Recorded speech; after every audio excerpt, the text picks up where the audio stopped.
To check, मैंने एक बार बहुत ही पहले एक वीडियो बनाई थी, एक can you die today, and the answer was yes. मारक योग आपका नहीं बन रहा है, उसके बाद भी आपकी डेथ हो सकती है बिकॉज ऑफ द फैक्ट कि जो अर्थ होती है उसकी एक अपनी एस्ट्रोलॉजी होती है, ठीक है। एंड जिस एरिया में आप जा रहे हो उस एरिया की एस्ट्रोलॉजी नहीं ठीक है, एंड आपने उस इनविजिबल डोम में एंटर कर दिया, एंड उसके बाद इस लाइक के होता है ना, एक्सीडेंट हो गया, कार एक्सीडेंट हो गया, ट्रेन का, बस का, एक या दो लोग बचे हैं, बहुत ही कम लोग एस्केप कर पाते हैं। बट ये तो नहीं है कि सबका मारक योग होगा। आप उस इनविजिबल डोम के अंदर एंटर कर गए, पूरा लैंड ही इफेक्टेड था, इस वजह से आपकी डेथ हो गई, ठीक है।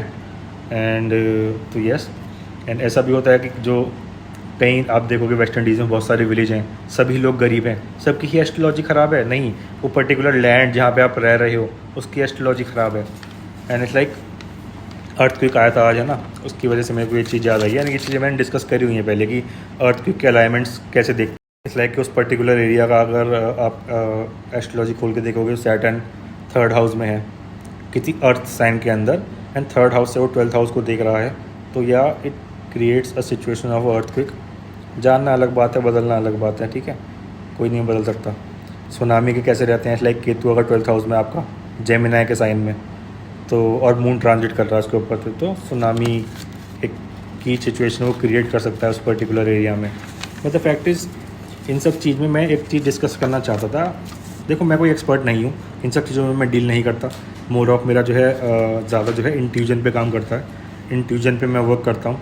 एंड मोस्टली ये तो देखो, आप लोग कहते हो जो बोलता हूँ हो जाता है, एंड हर बार नहीं होता है। लाइक जब मैं मेडिटेशन कर रहा हूँ रेगुलर बेस पे, and then I see the chart, then I look at you, talk to you, जो मैं बोलता हूँ like more of intuition also. क्योंकि ये जो चीज़ें होती हैं, मैं कोई एक्सपर्ट नहीं हूँ। लोग जो ऐसे देख के लगन चार्ट से ही जो ट्रांजिट की उनको लोकेशन याद रहती है, वो सब कुछ कुंडली देखते ही आपकी बता देंगे इस टाइम एक्सीडेंट हुआ था, ये हुआ था, वो हुआ था। But the fact is calculation उसकी बहुत ज़्यादा टफ रहती है। एक्सीडेंट अगर हम देखना चाहें तो वो कैसे देखेंगे हमको एक्सीडेंट के लिए देखना है 1st हाउस का लॉर्ड। 1st हाउस का लॉर्ड हो गया, देन 4th हाउस का लॉर्ड हमें देखना है। 4th हाउस क्यों? 4th हाउस हो गया आपका व्हीकल्स, 1st हाउस आप हो गए, 4th हाउस हो गया व्हीकल से एक्सीडेंट होता है, उसकी बात कर रहा हूँ मैं। 4th हाउस आपके व्हीकल्स हो गए। Then 8th Lord, 8th Lord क्या होता है? Sudden loss events, sudden events जो होते हैं, लाइक अर्थक्वेक आ गया, सुनामी आ गई, या कुछ हो गया, एक्सीडेंट हो गया, सडन चीज़ें जिनका पता नहीं होता। इट्स लाइक के कोई मेरे पास आया, मैंने उसको सडनली किसी को ब्लॉक कर दिया। सडन इवेंट्स के लिए रेडी रहना चाहिए आपको कि नहीं, किसी भी टाइम कुछ भी हो सकता है, हर चीज़ एक लेसन है, ठीक है ना। Then 1st lord, 4th lord, 8th lord, 12th lord क्या होता है आपका? लॉस एंड हॉस्पिटल्स, ठीक है। उसके बाद एक इम्पॉर्टेंट चीज़ जो बनती है, इट्स 8th फ्रॉम 8th, मतलब कि 3rd हाउस। कोई लोग इसमें 6th हाउस का लॉर्ड भी देखते हैं, बट द फैक्ट इज जब अब आपका 4th हाउस का लॉर्ड 6th हाउस में चला जाएगा तो हम 6th हाउस को देखेंगे। और व्हीकल्स क्या होते हैं आपके? व्हीकल्स होते हैं आपके वीनस।